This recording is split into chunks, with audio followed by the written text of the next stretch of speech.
Hello guys, welcome back my channel. ముందుగా ఎవరైతే నా ఛానల్ సబ్స్క్రైబ్ చేసుకోలేదో సబ్స్క్రైబ్ చేసుకోండి. అలాగే పక్కన బెల్ ఐకాన్ ఉంటుంది, క్లిక్ చేయండి.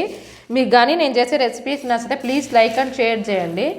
ఈరోజు నేను మీకు అనప గింజలతో మిక్చర్ ఎలా చేసేదని చూపిస్తున్నా. చూడండి, అనప గింజలతో మిక్చర్ ఎంత కలర్ఫుల్గా, ఎంత క్రిస్పీనెస్గా కనిపిస్తోంది ఇది.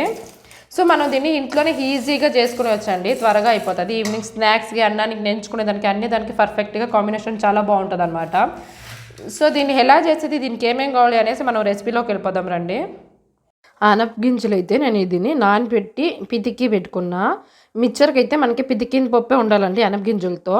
అలాగే 2 తెల్లగడ్డ తొక్కతో పాటు అలాగే దంచి పెట్టుకున్నా. కొద్దిగా శనగలు, 1 బౌల్ శనగపప్పు, 1 బౌల్ అటుకులు, కొద్దిగా కరివేపాకు, 4 ఎండుమిర్చి. దీంతో మనం సింపుల్గానే క్రిస్పీగానే అనప గింజలు మిక్చర్ చేసుకునేద్దాం రండి. ఇప్పుడు నేనైతే కడాయిలో ఆయిల్ పోసి పెట్టేసిన, అది నాకైతే వేడెక్కిపోయింది. ఇప్పుడు మనం కొద్దిగా అనప గింజలు దీంట్లో యాడ్ చేసుకోవాలి. చెమ్మ లేకుండా వాడాలండి. చెమ్మ ఉంటే అది మనకి బాగుండదు అనమాట. ఇలా కొద్దిగానే వాడుకోవాలి.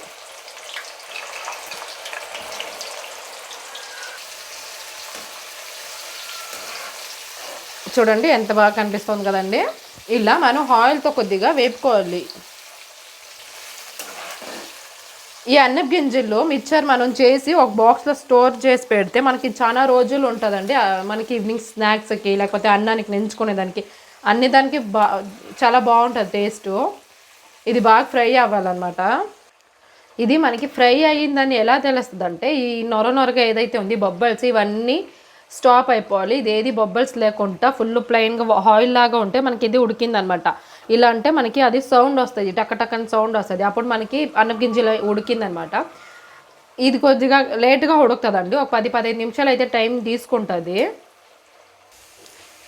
ఇప్పుడు మనకి అనప గింజలు ఫ్రై అయిపోయింది. చూడండి, కొద్ది కలర్ కూడా మారింది.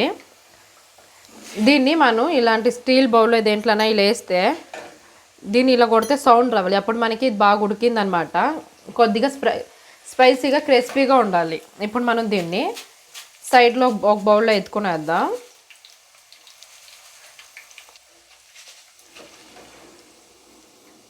ఇప్పుడు మనం దీంట్లో కొద్దిగా శనగపప్పులు కూడా వేయించుకునేద్దాం. ఈజీగా సింపుల్గా మనం ఇది ఇంట్లోనే చేసుకోవచ్చు అండి మిక్చర్. ఇప్పుడు నేనైతే అనప గింజలది చూపిస్తున్నాను కదా, నెక్స్ట్ వీడియోలో నార్మల్ మిక్చర్ కూడా ఎలా చేసేదని చూపిస్తా.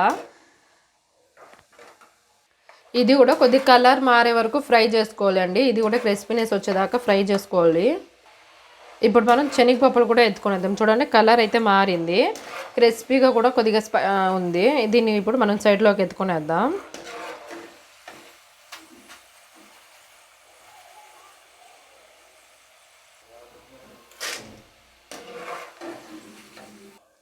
ఇప్పుడు మనం దీంట్లో కొద్దిగా శనగలు కూడా యాడ్ చేసుకునేద్దాం. ఇది కూడా కొద్దిగా లైట్గా ఫ్రై అయితే చాలు. కొద్దిగా ఒక గోల్డెన్ కలర్ వచ్చేంత వరకు ఫ్రై చేసుకోవాల్సి వస్తుంది. ఇప్పుడు ఇవి కూడా ఫ్రై అయిపోయింది. దీన్ని కూడా సైడ్లో ఎత్తుకునేద్దాం పక్కలో. దీంట్లో ఒక 4 ఎండుమిర్చి ఉరికే అలా ఫ్రై చేసుకోవాల్సి వస్తుంది. ఇప్పుడు దీన్ని కూడా ఎత్తుకొని సైడ్లో పెట్టుకునేద్దాం. సగం దించబెట్టిన తెల్లగడ్డ,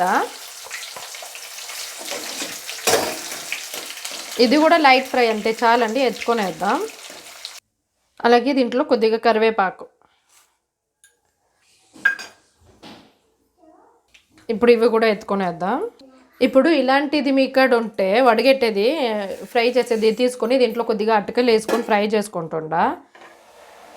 ఇలాంటిది ఉంటే అటుకలు ఎత్తుకునేదానికి మనకి ఈజీగా ఉంటుంది, త్వరగా కూడా మనకి ఫ్రై అయిపోతుందండి. లాస్ట్లో అటుకలు వేసుకోండి, ఎందుకంటే అది ఆయిల్ ఎక్కువ ఈడుస్తుంది అనమాట.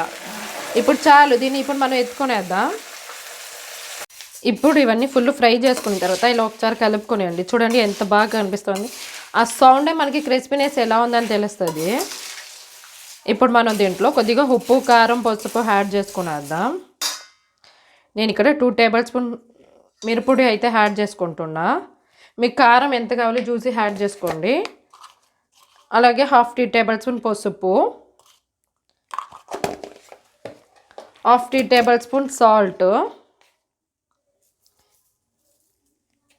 ఎక్కువ సాల్ట్ వేయకండి, ఎందుకంటే మిక్చర్లో ఎక్కువ సాల్ట్ ఉంటే తినలేము ఎక్కువ. సో దీన్ని వేసి ఫుల్ ఇలా కలిపెట్టుకునేయాలి.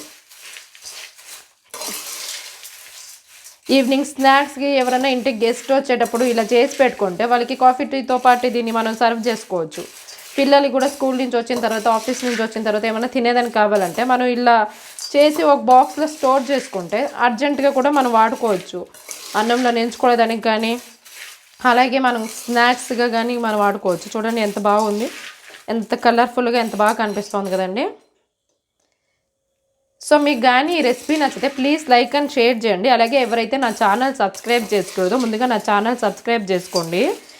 మీకు ఇంకా ఏదైనా రెసిపీస్ కావాలంటే కామెంట్స్ బాక్స్లో కామెంట్స్ పెట్టండి. Thank you for watching guys. చూడండి ఎంత కలర్ఫుల్గా ఉంది. మీరు కూడా ఈ రెసిపీని ఒకసారి ట్రై చేయండి, చాలా బాగుంటుంది అన్నమాట.